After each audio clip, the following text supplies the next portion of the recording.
'cause I die every time we're apart.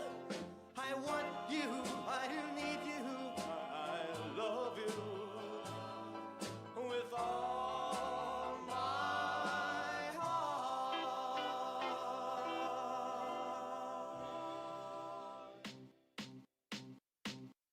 I remember when I lost my mind. There was something so pleasant about that place. Even your emotions have an echo in so much space. And when you're out there without care, yeah, I was out of touch. But it wasn't because I didn't know enough. I just knew too much. Does that make me crazy? Does that make me crazy? Does that make me crazy? Possibly.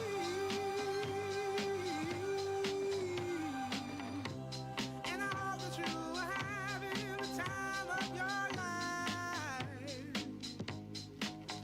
But think twice. That's my only advice. Come on now, who do you think you are? Bless your soul. You really think you're in control?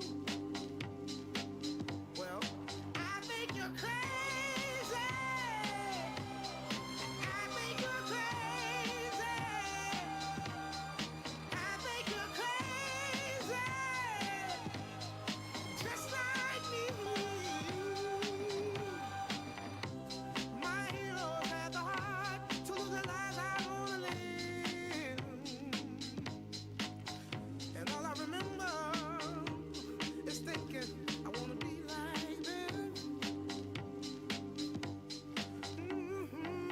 Ever since I was little, it looked like fun. If there's no coincidence, I've come. And I can die when I'm done. But maybe I'm crazy. Maybe you're crazy. Maybe we're crazy. Probably.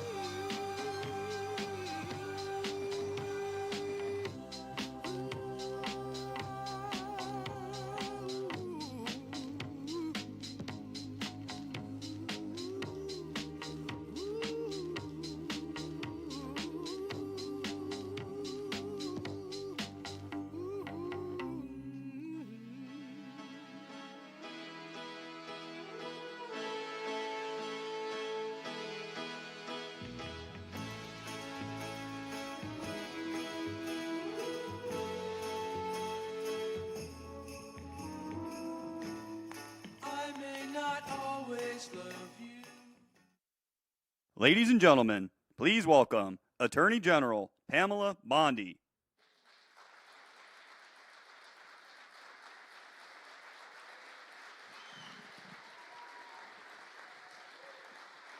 Hi, please be seated. Welcome to the Department of Justice. And I love our team. Todd Blanche, Emil Bovey, Kash Patel, soon to be Terry Cole, Gadi Saralta. Thank you all. We are going to fight to keep America safe again. President Trump has prioritized tackling our nation's fentanyl crisis, and he has taken decisive action to fight it. I want to thank our U.S. attorneys who are here today, our state attorneys general from all around the country. I see all my friends out there, my colleagues, who will work to prosecute violent criminals, get the drugs off our streets, get the gangs off our streets, and get the illegal aliens out of our country. And thank you to all of our federal, state, and local law enforcement officers who are here today who keep us safe every day and night. Thank you to all of you.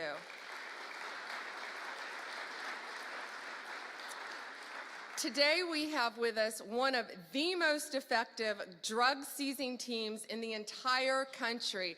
I said I wish I told them earlier, take them and put them in every major city in the country. Since January, they have saved millions of lives taking drugs and illegal weapons off the streets of Boston. And Todd, they asked us for more U.S. attorneys. I told them we're on it. Could you all please stand? This is Boston's DEA strike team.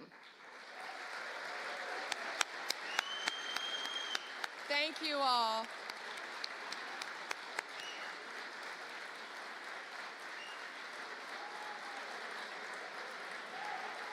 Thank you.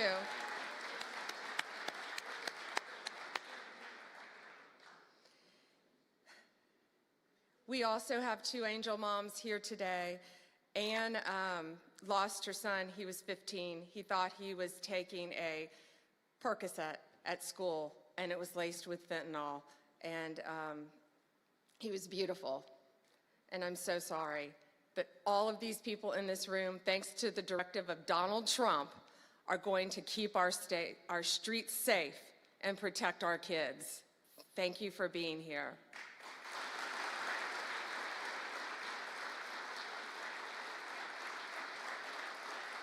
And Tammy's beautiful daughter, Kayla, was murdered violently by an illegal alien from El Salvador who should not have been in our country. And thanks to Donald Trump, they will all be deported very soon, thanks to his work, Homeland Security, and I say the unsung hero, Stephen Miller.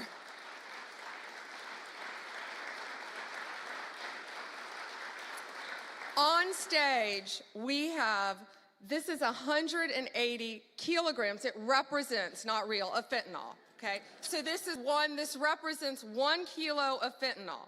In its pure form, this 1 kilo can kill 500,000 people.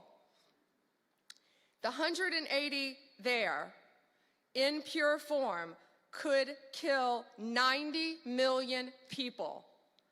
That is the population of California, Texas, and Florida. That's what we're dealing with in our country. That's why angel moms go around the country. That's why Donald Trump has taken such a hard stance against cartels, securing our borders, getting these gangs and drugs out of our country. But look at that. That can kill 3 states in its pure form.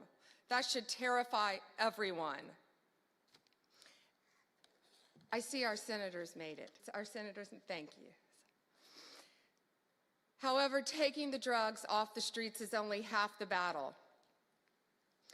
President Trump has secured our borders and will continue to fight the cartels throughout this country, deport them all, or lock them up for the rest of their lives, thanks to our prosecutors around this country where they belong. Under the last administration, cartels, criminals, they freely walked in and out of our country with impunity.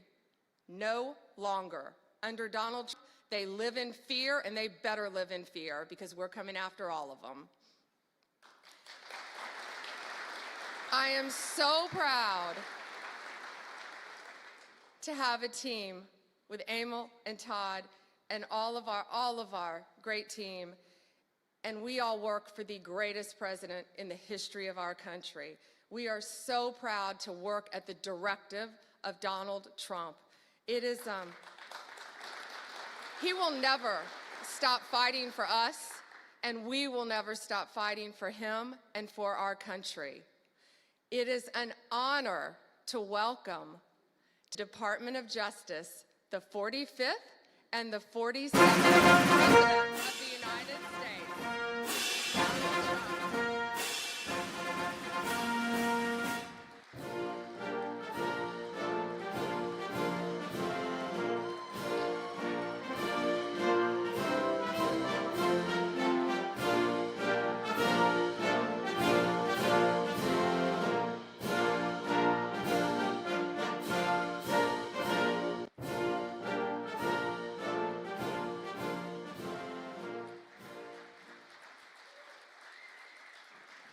thank you very much.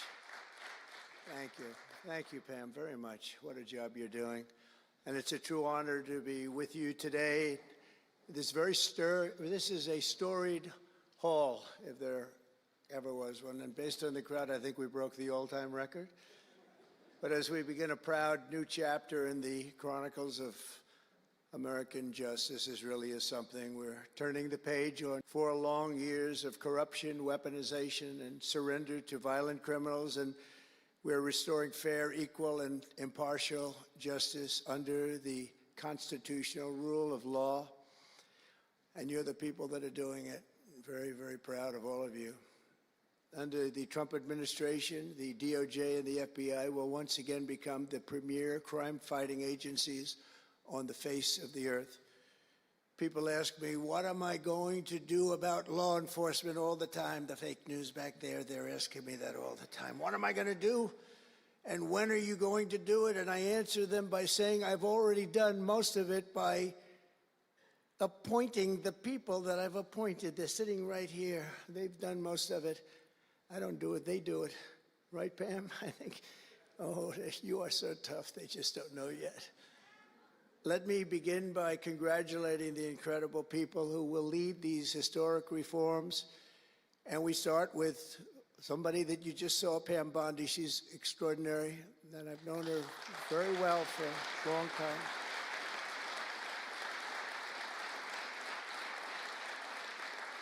I watched her for a long time in Florida, for years in Florida, and highly experienced. She seems so young, but she's highly experienced, that I can tell you. She was a phenomenal Attorney General in Florida, and she's going to do a really amazing job. Also, our new director of the FBI, Kash Patel. Kash, right.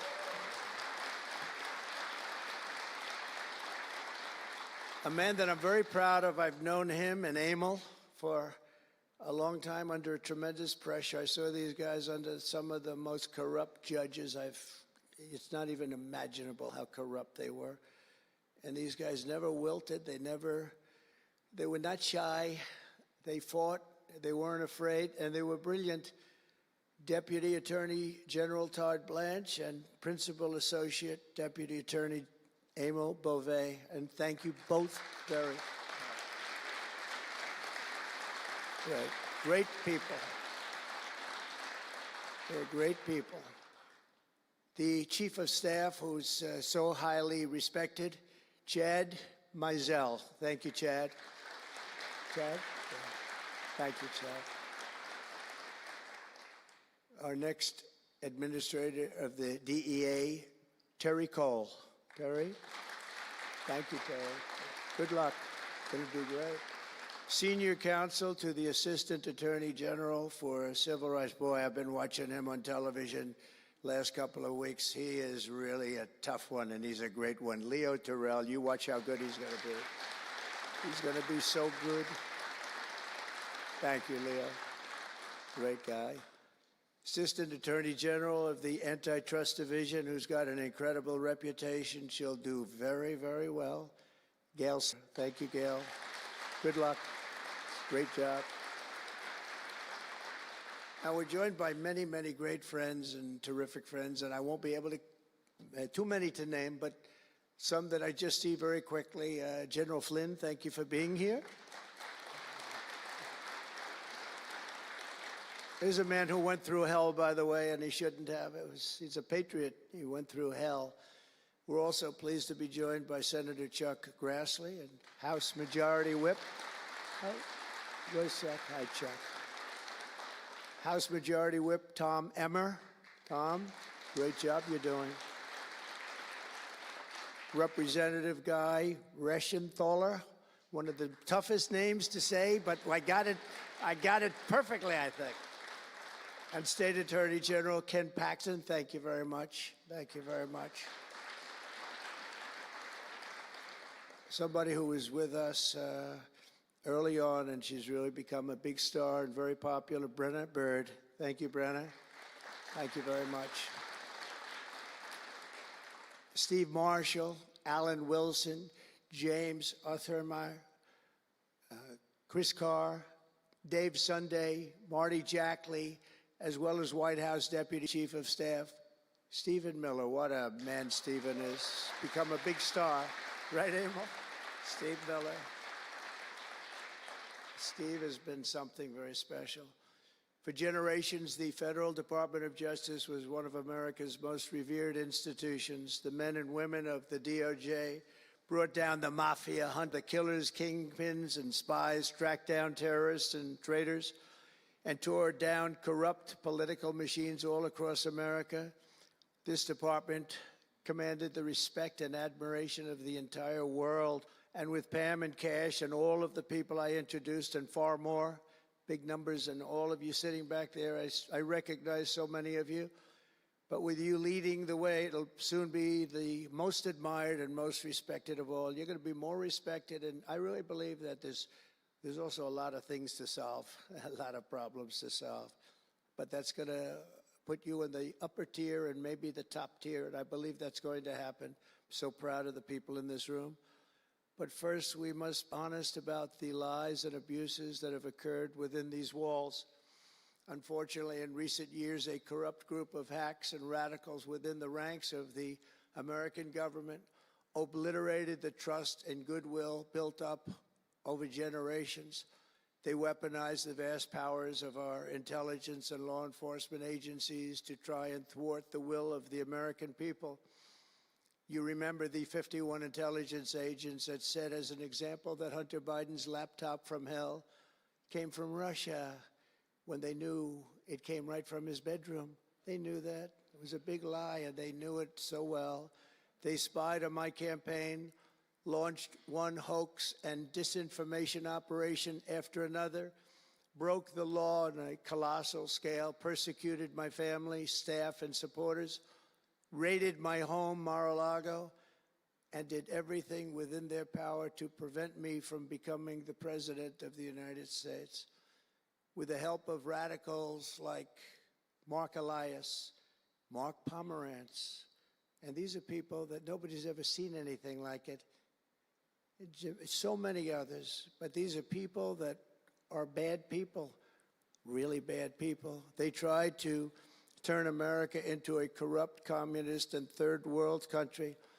But in the end, the thugs failed and the truth won. Freedom won, justice won, democracy won, and above all, the American people won.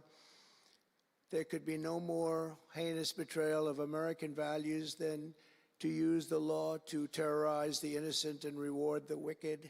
And that's what they were doing at a level that's never been seen before.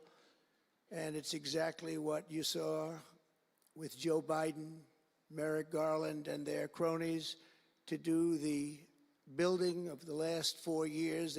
What they've ripped down is incalculable. But what you're going to build up is likewise something that will be breaking all sorts of records.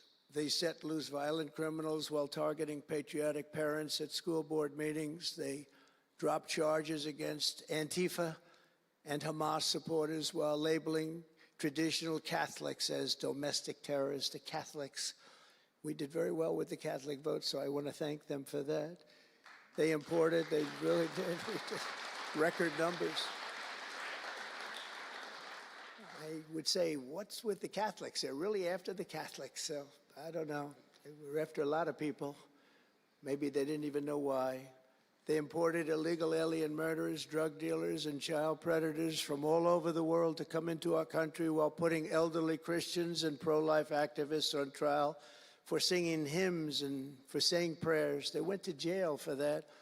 Our predecessors turned this Department of Justice into the Department of Injustice. But I stand before you today to declare that those days are over, and they are never going to come back. They're never coming back.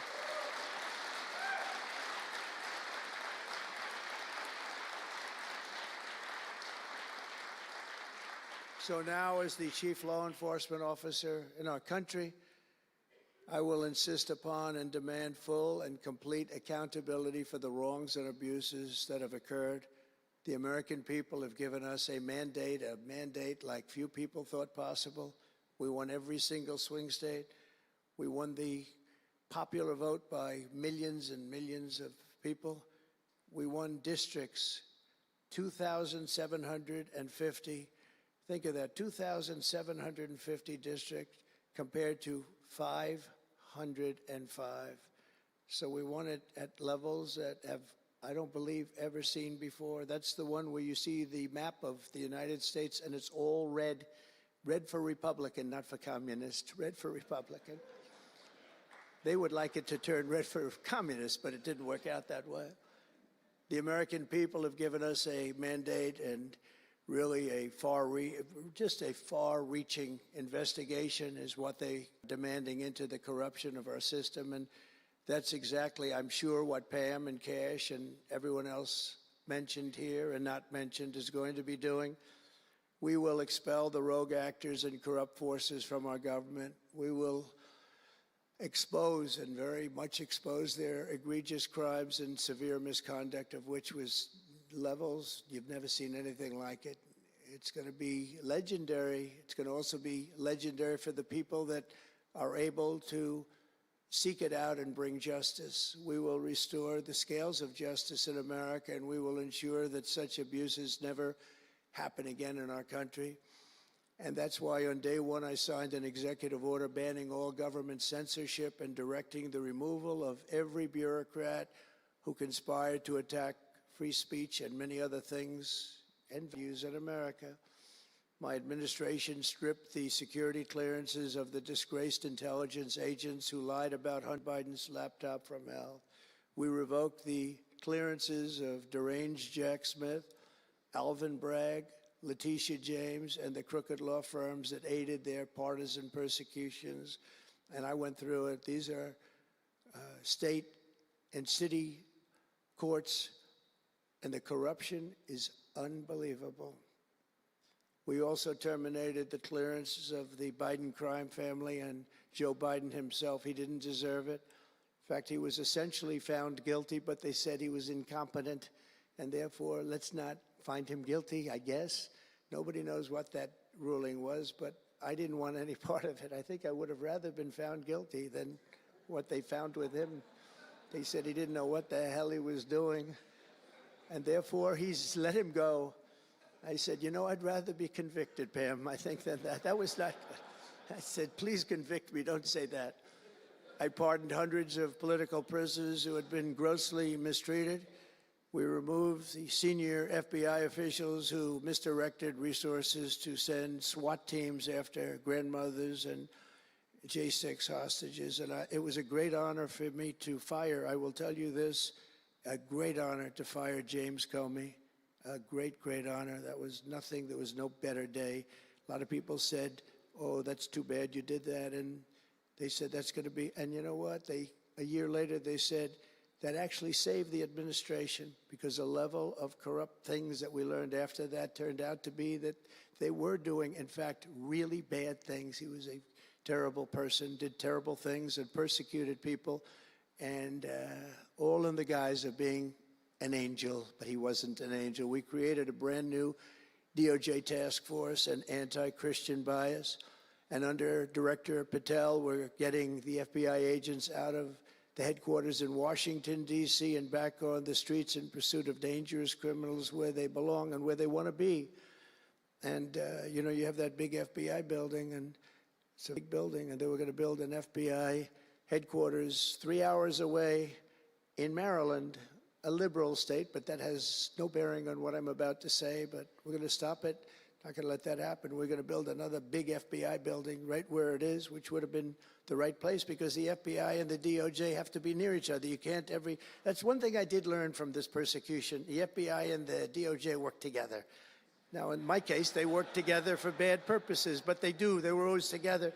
So how can you have one that's 3 hours away? But one thing I said to Cash, well, we're going to get a great building built. It's going to be a magnificent building. He said, sir, we don't need that kind of room. I said, what do you mean? He said, I'm just going to take a old Department of Commerce building that's about 25% the size, and that's what I need. We're going to have the staff that you've ever seen, and that's what I need. It's in a nice location, but I don't need that big building. Why don't you just sell the site to somebody, and we're going to be very happy. And they want to have far fewer people, but we also want to have them in D.C., and if for no other reason, we like having law enforcement walking the streets of our capital. because when the bad guys are out there and they see there's an FBI agent, that's the ultimate enforcement, and they're not going to be acting so bad. We're cleaning up our city. We're cleaning up this great capital, and we're not going to have crime, and we're not going to stand for crime. And we're going to take the graffiti down, and we're already taking the tents down, and we're working with the administration. And if the administration can't do the job, we're going to have to take it back and run it through the federal government. But we hope the administration is going to be able. So far, they've been doing very well. The mayor's been doing a good job. We said there are tents galore right opposite the State Department. They have to come down, and they took them down right away. And so far, so good. But we want to have a capital that can be the talk of the world. When Prime Minister Modi of India, when the President of France, and all of these people, the head of Prime Minister of United Kingdom, they all came to see me over the last week and a half. And when they come in, I had the route run. I didn't want to have them see tents. I didn't want to have them see graffiti. I didn't want to have them see broken barriers and potholes in the roads, and we had it looking beautiful. And we're going to do that for the city, and we're going to have a crime-free capital. When people come here, they're not going to be mugged or shot or raped. They're going to have a crime-free capital again. It's going to be cleaner and better and safer than it ever was, and it's not going to take us too long. There's a new phenomena that is taking place with these violent, vicious lawyers that we have all over. They play the ref. You know what playing the ref is? Like the great Bobby Knight basketball coach. He'd scream and scream at the ref. He'd scream. I watched it. By the way, I love Bobby Knight because he endorsed me. And having Bobby Knight's endorsement in Indiana was an extremely good thing. A friend of mine said I was running in Indiana at the time. This was early on, 2016. And I was doing great, but friend came up and said, "You know Bobby Knight?" I said, "No, I don't, but I hear he was a tough cookie." He said, not only tough, he was beyond tough, but he's the most popular guy you can imagine. It turned out he wanted to endorse me. He called me about 2 years before. He said, "Sir, I'd like to endorse you." I said, "Is this really Bobby Knight?" He said, "It's me." I could tell it was Bobby Knight. He had been known for throwing the chair across the court and slapping a player. Can't do things like that, right? And the man that came in fired him. He was a new administrator for the college. That guy didn't last very long. They were like 14-0, and they fired Coach Knight. That was not good, but he had a little chip in his shoulder. But he loved Trump, and he came in, and he said, "I'd love to endorse you." He said, "If you ever run, please call me." So he said, "You know Bobby Knight?" I said, "Well, I don't know him," but he called me a couple of years ago. It was an amazing phenomenon. I took his number, and on each side of my desk in New York, I had stacks of paper, like nice and neat, but about 2 feet high each. And I said, I wrote his number down and I put it here 2 years ago. And I said, let me see if I can find it. It was almost like a miracle. I had other miracles that happened. My ear is still throbbing. That was a miracle. That was a miracle also, wasn't it? That was a miracle also. Thank you. Thank you, Leo. Thank you. Thank you, that was a miracle. Anyway, okay, that's very nice, thank you. But, so he said, Bobby Knight. So I said, I put his name down and I wrote it down. It's in one of these stacks. I lifted up. There would have to be 2,000 to 3,000 pages in each stack. I lifted it up, the first one, had no idea. And there was his name on a little card, Bobby Knight with his number. It was like incredible. I tell that story all the time. And I called him and dialed the number. He said, "I've been waiting for you to call." And he went out and he made a speech for me in a packed arena in Indiana, and it was over. It was over. He was a tough guy. He actually went a little far, if you remember. He made a great speech because he was actually a motivational type guy, to put it mildly. But he left the stage, and then I'm talking, and he walks back onto the stage. I said, uh-oh, this is trouble. Why is he coming back? He was a big guy, too. Why is he coming back? He said, "May I say a few more words?" I said, "Yeah, go ahead, Bobby. Say a few more words." A little different. And he said, "And let me tell you something about this guy, Trump. This guy, if he has to, will use the nuclear weapons that we have. He will use he has no fear. He's going to use, and that's the kind of guy. And he walked off the stage. I said, I think I'm in big trouble, Pam. That was not good, but it worked out okay. In the meantime, we won the state in a landslide, and it was great. And it was just an amazing period of time. But this is the most amazing period of time. I think this is more amazing. What's taken place has been more amazing. I think it's more consequential. And if we do the job, one of the big media outlets said what we did was the most consequential election in the last 129 years. Well, if we do the job that we're all capable of doing, I think it's going to prove to be that and then some. And that's what we want to do. We have a real big shot at making this country so great.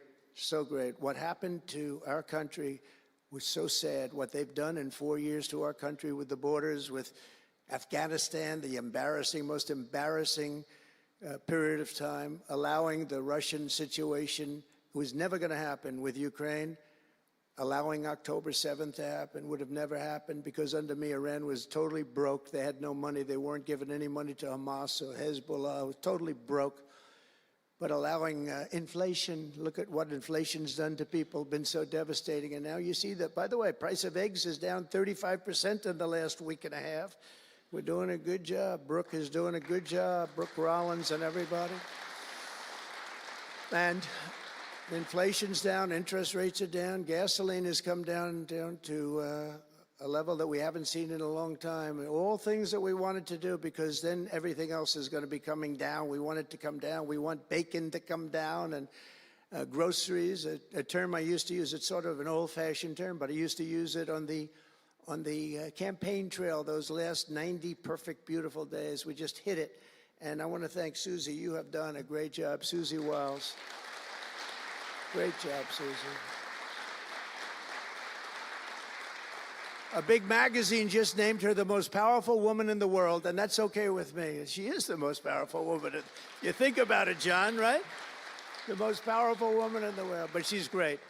And we had a great 90 days. It was a perfect 90 days, and it was a great result, but we want to put that result to good use by doing a phenomenal job. And I want to tell you that Todd and Emil know this very well. We had an amazing judge in Florida, and her name is Eileen Cannon, and I didn't know her. I still don't know her. I don't believe I ever spoke to her, even during the trial, but I did appoint her, federal judge, and these fake lawyers, these horrible human beings, were hitting her so hard, public relations-wise. They were playing the ref. I don't think it's legal. I don't think it's legal. They might as well go out and just shout it in a courthouse. They were saying she was slow, she wasn't smart, she was totally biased, she loved Trump. I didn't know her, other than I saw her the couple of days that I was in court, and I thought her decorum was amazing. Anything bad they could say, though, they were saying about her, it was whatever they could say bad about a human being, all made up. Because actually she was brilliant, she moved quickly. She was the absolute model of what a judge should be. And she was strong and tough. And how do you get them to stop, if judge? How do you get them to stop with the playing the ref? Bobby Knight would play the ref. That's why I brought up the Bobby Knight story. He would play the ref. He'd scream at the ref. He'd scream so hard. Oh, boy, it was terrible, actually. And the people would come up, his assistant coaches would come up to play. Coach, don't do that. Don't do it. He said he's not going to change his tune, coach. He called it. He's not changing. I don't care. And he's screaming. That's when he threw the chair. He starts going crazy. And he said, no, he's not going to change this time, but he's going to change for the next play. And sure as hell he did. You know, Bobby, by the way, had the last undefeated team in basketball. And relatively speaking, you know, he had a team. He always had a team. He never had that. Well, he had a couple of great players, obviously, some top NBA players, but very few relatively. He had a team, but he won the national championship 3 times, but he had the last undefeated team in basketball. And he would play the ref, and he would scream at him. He knew exactly what he was doing. They're doing the same thing. He said, no, he's not going to change now, but he's going to change for the next one. That's what he wanted to do. He wanted to scare the hell. They wanted to scare the hell out of the judges, and they do it. And how do you stop it if you're a judge? Because you want to go home, you have a family, you have children, and the New York Times will write whatever these people say, and the Washington Post, and the Wall Street Journal, and MSDNC, and the fake news CNN, and ABC, CBS, and NBC, and they'll write whatever they say. And what do you do to get rid of it? You convict Trump. All you have to do is be really tough on him and ultimately convict him, and they leave you alone. It's totally illegal what they do. I just hope you can all watch for it, but it's totally illegal. And it was so unfair what they were doing to her. But they do it all the time with judges. But in her case, she was very courageous, and it only made her angry. Wouldn't you say? It just made her angry. She didn't like it. A lot of them say, oh, please don't say that about me. My family, what's my husband going to say? What's my wife going to say, or my kids? Please don't say that. And it had absolutely no impact on her in the case against me, which was a case, I will not use a bad word. I promised my wife I would never use a bad word, so just a little bad. The case against me was bullshit. And she correctly dismissed it. She correctly, look at Emil, he's looking, that's interesting. But these two guys were warriors. You got a warrior here. You got two warriors, I can tell you that. You got a whole bunch of them. But, and they wouldn't quit. They wouldn't take no for an answer. They just wouldn't quit. These two people right up here, and some others that are involved with it indirectly. And what the lawyers do is they're doing it to the Supreme Court justices, hoping that they'll be overcome by the horrible things they say about them. They say things about Supreme Court justices and judges that are just horrible. They're playing the ref. Remember the way they treated Justice Thomas and Justice Alito and Justice Kavanaugh, Justice Gorsuch. Chief Justice Roberts gets treated unbelievably badly, and they're hoping that they can sway them to go along because, again, what do? They're humans. You know, like it would be wonderful if everybody was just a perfect computer machine, but they're not. They're humans, and they don't want to be accused of many, many things, including gross incompetence. They don't like it, and they don't want it. There's not much they can do about it. You know, they're in a position they can't really fight back really very well. And so what they do is sometimes they get weak. I would say a majority, maybe, of the times. That's why I'm so impressed with Judge Cannon in Florida, how strong she was, how she held up. It actually made her more resolute than anything I've seen. I mean, it was amazing because they were hitting her so hard. It was so sad to watch this. But it's sad what they do to other judges. It's very sad what they do to the Supreme Court. And a lot of the judges that I had, if you look at them, they take tremendous abuse in the New York Times and the Washington Post, all of the different networks. They take such abuse. And honestly, very simply, they're afraid of bad publicity. They don't want bad publicity. And it's truly interference, in my opinion, and it should be illegal, and it probably is illegal in some form. There's no difference than speaking to a judge or shouting to a judge or doing whatever you have to do in a courthouse. They're doing it behind the back. They're usually doing it anonymously. They're saying anonymously, off the record, the judge is no good, but everybody knows where it's coming from. And it's totally coordinated. It's a campaign, and it's by the same scum that you have been dealing with for years, like guys like Andrew Weissman, deranged Jack Smith. There's a guy named Norm Eisen. I don't even know what he looks like. His name is Norm Eisen of Crew. He's been after me for 9 years. Now, Crew is a charitable organization.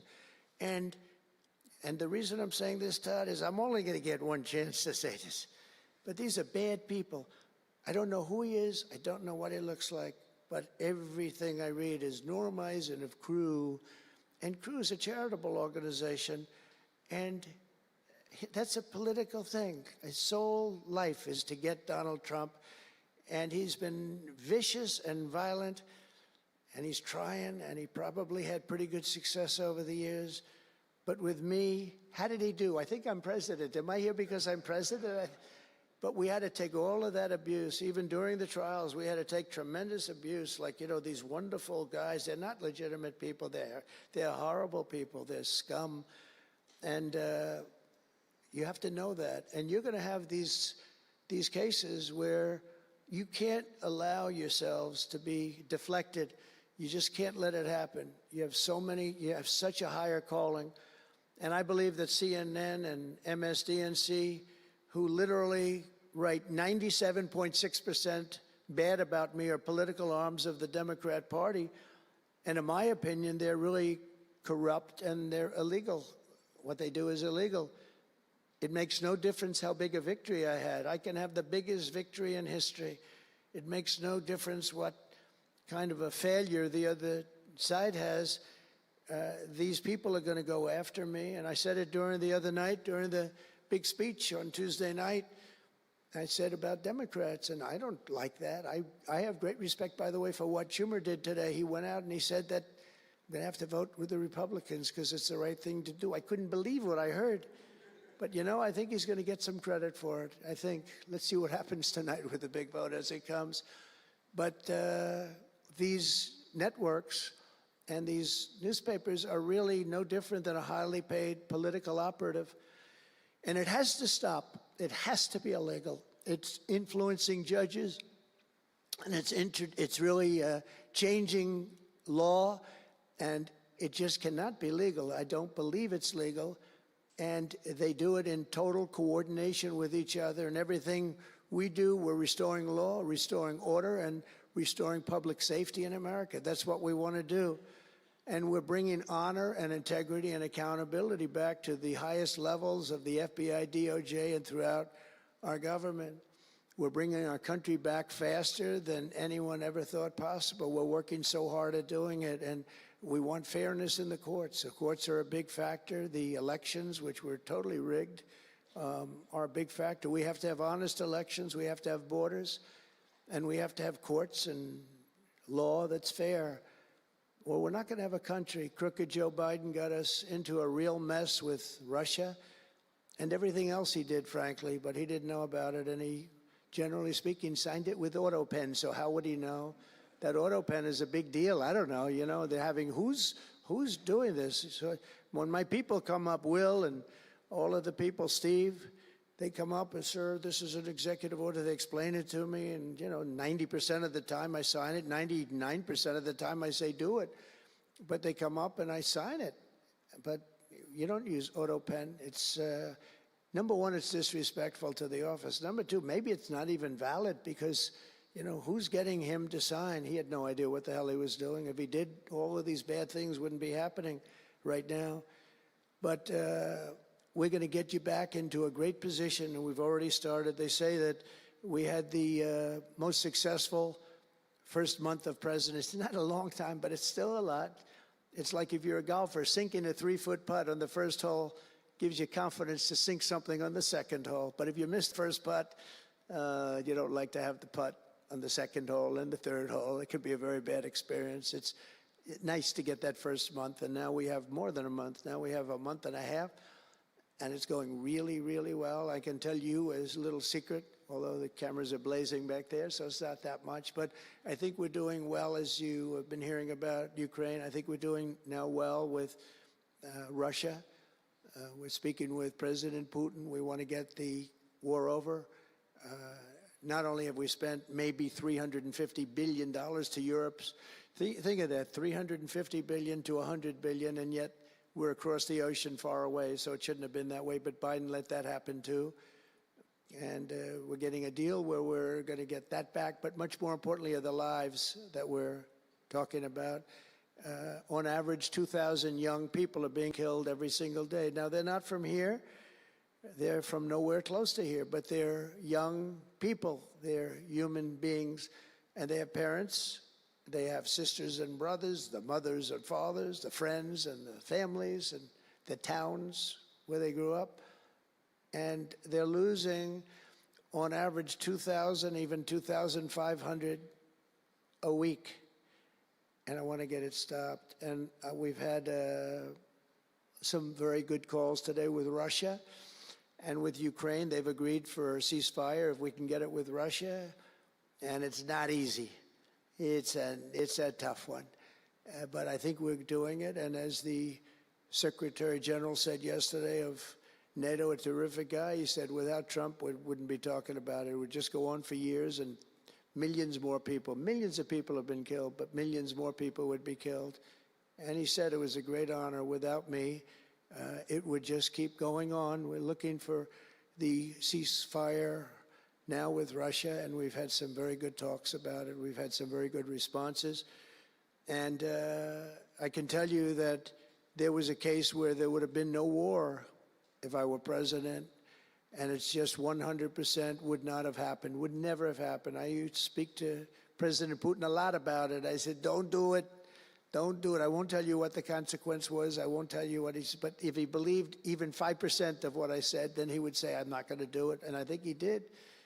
But we had a good relationship, and we had a professional relationship, and his respect for this country. And I think we've had some very good results. So, I haven't been able to say that to anybody else. I haven't wanted to say it until just before I came here. I got some pretty good news. So, but we have to see what happens. It's still a long way to go. The fighting is unbelievable. Russia has a large group of Ukrainian soldiers, as we speak, surrounded and in grave danger. They've been able to surround them. They're in grave danger. Biden should have never let this war happen. First of all, you don't want to pick on somebody that's a lot larger than you, even with the money. There's a lot of money that we gave them and a lot of equipment. We make the best military equipment in the world, but even with all of that, it's unbelievable. Right now, you have a lot of Ukrainian soldiers that are encircled and in grave danger, and I've asked them not to kill those soldiers, please, not to kill those soldiers. We don't want them killed. It's such a shame to see what's happened. A thing like that would have never happened. Inflation would have never happened. October 7th would have never happened. Israel, Iran had no money. They were totally broke. Think of it. They had no money to give to anybody. They were totally broke. And within a short period of time, as soon as Biden came in, he took out all the sanctions. In China and everybody else that wasn't buying oil from Iran was buying it at levels that they never spent before.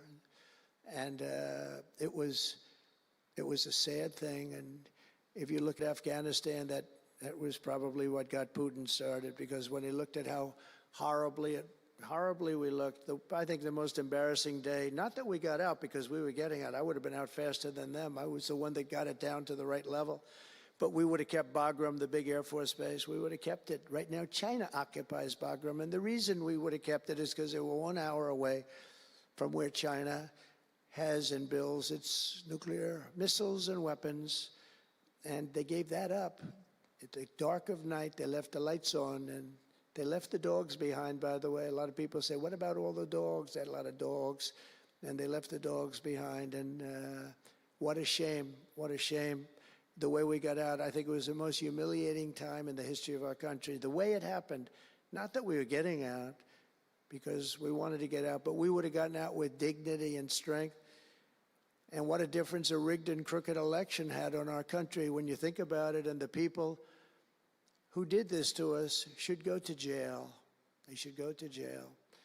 So I just want to say God bless America, because we have to say God bless. We're lucky we're still here, frankly.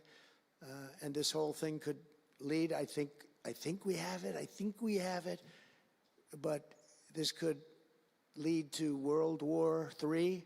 Very easily, could very easily lead to World War III, but I think we're in pretty good shape, a lot better than we were before we got involved, that I can tell you.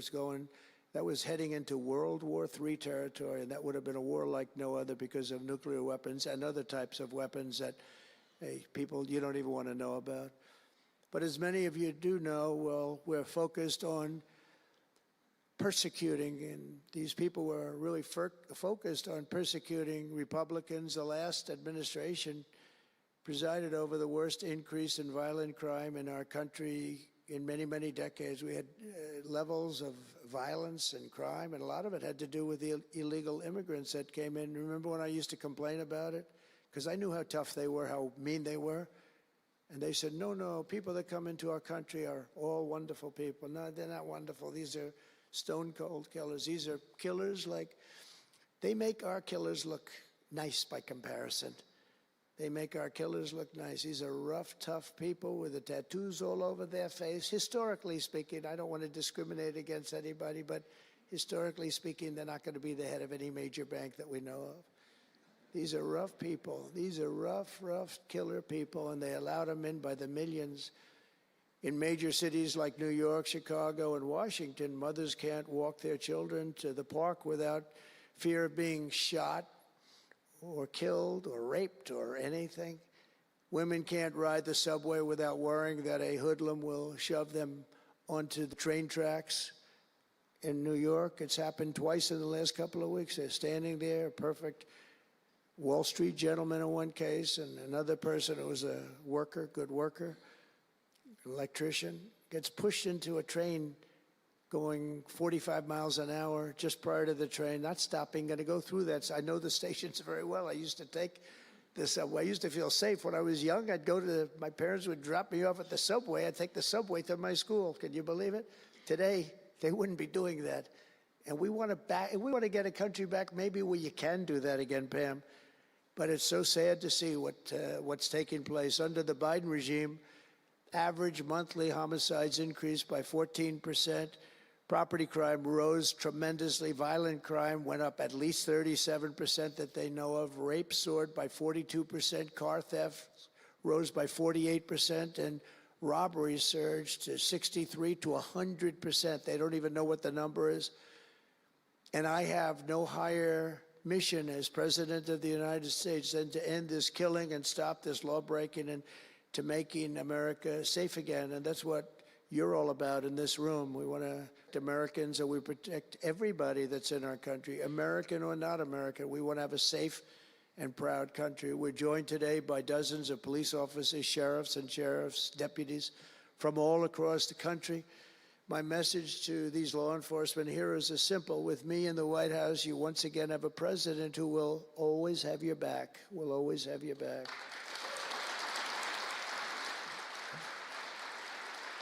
Thank you, folks. Thank you.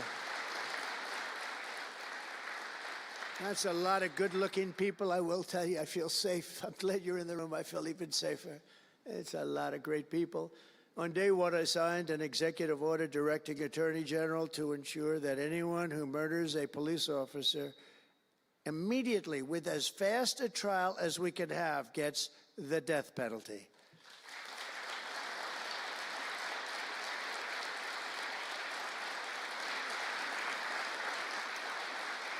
And last month, I fired all the radical left pro-crime U.S. attorneys appointed by Joe Biden. There were so many that were bad. And I know there were some that were probably very good, but there were so many that were so bad and so evil, so corrupt. Instead of having Marxist prosecutors who want to put police officers in handcuffs and go after a police officer rather than a criminal, I appointed patriotic, tough-on-crime warriors who will partner with police to put dangerous offenders behind bars, put them in jail.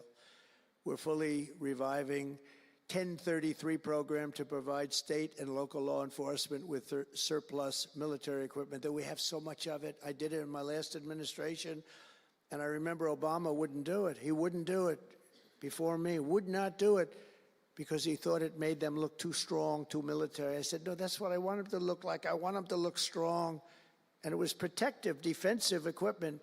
We had billions of dollars. I gave it out, and now I'm going to have a chance to give it out again. They didn't want to do it with Biden, and Biden didn't know why. I didn't, if they would have asked him, he wouldn't have been able to answer the question. He could never answer a question. They said my press conference yesterday was longer than all of Biden's press conferences put together for the last 4 years. And I don't know if that's true, but it was close. And perhaps most importantly, we're securing our border and repelling the invasion of America. We have, you see the numbers have come down. So, and Tom Homan and Christie have been incredible. Christie Noem, secretary, she's done great. And Tom Homan is, I don't know if Tom Homan's here. but wherever he may be, I think he's chasing people out of our country. If he was here, I'd almost be disappointed. What are you doing, Tom? But he's a fantastic guy, and he's a brave guy. Over the past 4 years, other countries emptied out their prisons and jails, mental institutions, and insane asylums, and sent the killers, drug smugglers, and bloodthirsty inmates from the filthiest dungeons of the world straight into the USA. An open border. We had an open border policy. Anybody could come in, no matter what you were, no matter where you came from, no matter what you looked like, no matter what you were doing, no matter what you did, no matter how many people you murdered, you could come right into our country. We have murderers right now walking the streets. We're joined today by Tammy Nobles, whose 20-year-old daughter was attacked in her home 3 years ago, horrifically assaulted and strangled to death by an illegal alien MS-13 monster set loose into our country under the open border Biden regime. Kayla was one of countless American victims ripped away from their families by the open border policies of that administration. And we're also joined by Kayla's stepfather, Jeremiah, and several other courageous angel families here today. And I'd love you to all just stand up and take a bow, because you are incredible people. Please. Thank you.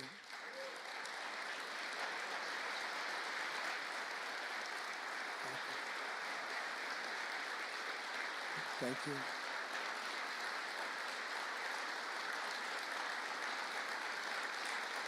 Thank you very much.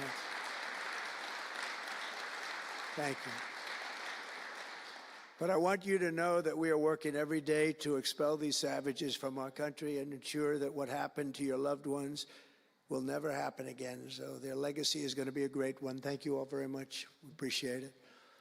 On day one of my administration, I declared a national emergency on our southern border. In our first full month in office, we achieved the lowest level of illegal border crossings ever recorded, okay? Even lower than 4 years ago.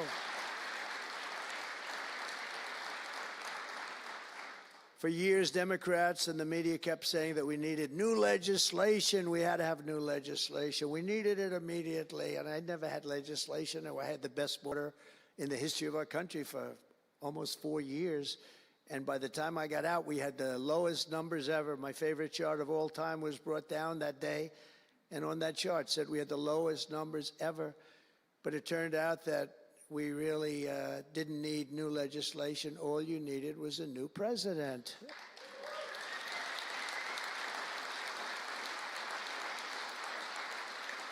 And I said that the other night. That's all you needed was a new president saying, close the borders, because the Border Patrol is unbelievable, ICE is unbelievable, and all of our law enforcement is just incredible. All of you guys are amazing, and the people of our country respect you and they love you, and a lot of times you don't hear that because you have to listen to the fake news back there, but they have great respect for you, so I just want you to know that. And you know, that includes our fire departments too. They don't get spoken about enough. You know, they go into some of the areas I read where they're shooting them off ladders. Can you believe it? They go up to put out a fire, Leo, and they go and they shoot them off a ladder. It's just unbelievable. These firemen and women are incredible. So I want to put them in the same category because they're just incredible. I also like that the fact they voted for me like at 94%. So I have to mention them. I have no choice, right? But the truth is they're phenomenal people. The law enforcement, fire, everybody, they're phenomenal. Basically first responders, because that's what they are. They're first responders. And we're ending the migrant occupation of America. And what we're doing now is we're liberating our cities and our suburbs and our towns. And you see the difference. I'm getting calls all the time from even leaders of other countries saying, sir, the whole world feels liberated now. It feels like there's a light over America, but there's a light over the whole world. I hear that so much. It's so nice to hear, too. And I feel it. I mean, I feel it. I look at it. I see the polls. I don't know if the polls are right, but they're certainly very good. I'll take them right now. It's amazing what's taken place in such a short period of time. Really 6 weeks, but it's longer than that. It's really November 5th. I think that hopefully will go down, if you do your job great, it'll go down as the most important day, one of them at least in the history of our country. You know, July 4th was pretty, 1776, it was pretty important too. But let's see if we can top it. Can we top it? I don't know. That's a tough one, but we're going to try. But it will be one of the most important days in the history of our country. So I think, and I think everybody in this room wants that to happen. Last month, we officially designated MS-13 and Tren de Aragua. That's the Venezuelan gang, the toughest gang, they say, in the world, and the Mexican drug cartels as foreign terrorist organizations. That's a big deal. Nobody wanted to do that in the past.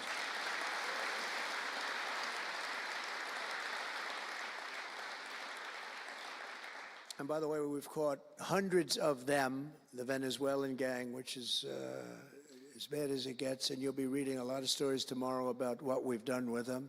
And you'll be very impressed, and you'll feel a lot safer, too, because they are a vicious group. They went into Colorado. They took over areas of Colorado. They sort of were like me. They were in the real estate business, but they didn't go out and get financing. They just took over a building and kept it. And they said to the tenants, get the hell out of here. One man called the police, and they cut off his fingers. And they say, you call again, your other fingers, and you call a third time, and you're dead.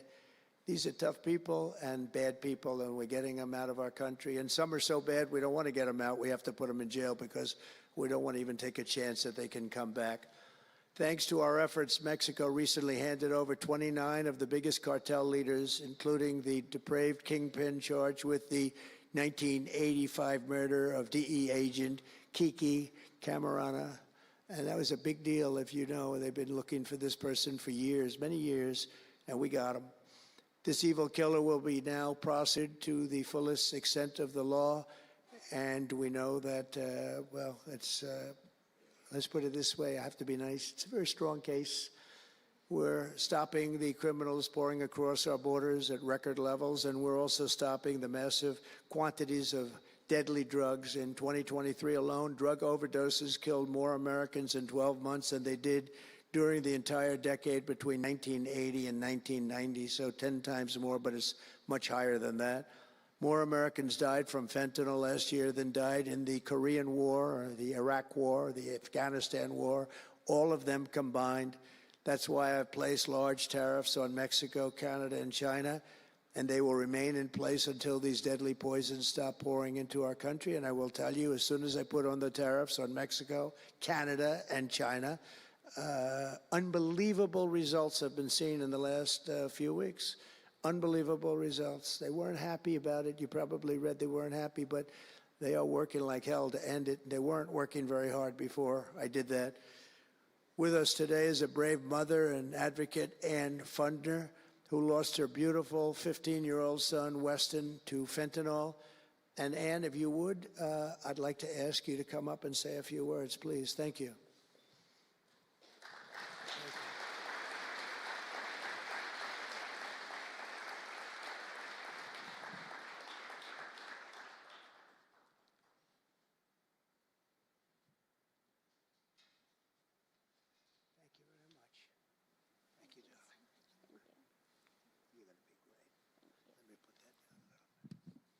Thank you.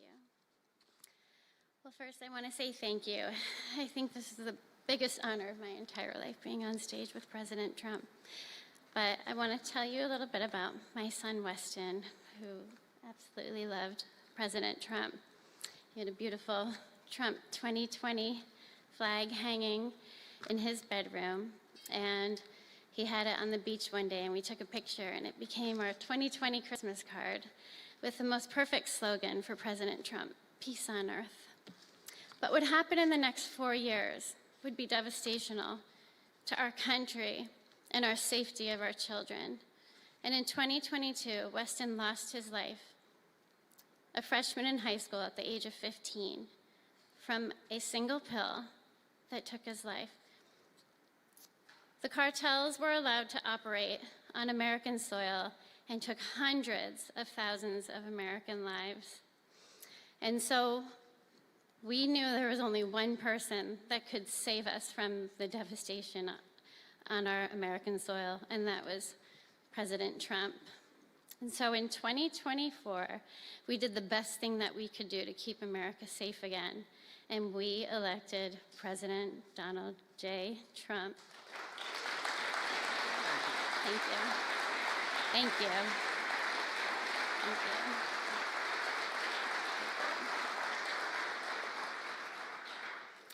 you. Thank you. And he's done everything that he has promised. We have a 98% decrease in border crossings. And he has labeled the terrorist cartels terrorist organizations. And he has instilled tariffs because there is no price on human life. And so I feel like I can speak for the entire fentanyl fight community when I say thank you to President Trump, and thank you to Pam Bondi and everyone out here who is fighting this fight. God bless you. God bless you, President Trump. And God bless America. Thank you. He's up watching you. He's up there watching you. And he's so proud of Mom.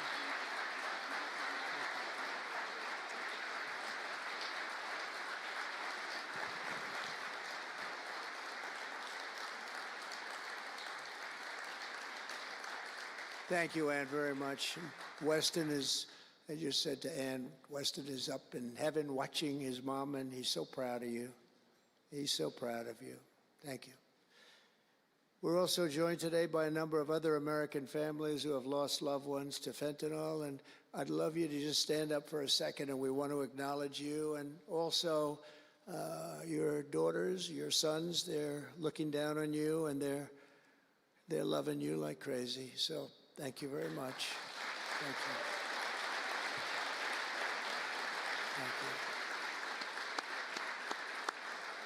Thank you. Thank you. This department will not rest until we have ended the fentanyl epidemic in America once and for all. In less than 2 months since I took office, the DEA and FBI have seized nearly 1 million deadly doses of fentanyl, and that's just the beginning. At my direction and working with Pam and everybody else, we've launched an all-out war on fentanyl traffickers, and it's a war that we're going to win. We're going to win this war. I spoke with the president of Mexico, very nice woman, very fine woman, and I said, let me ask you, you're sending a lot of drugs into our country. We're not liking it at all. Can't do that. But I said, is Mexico, does it have much of a drug? She said, no, we're not a consuming nation. I thought it was an interesting term.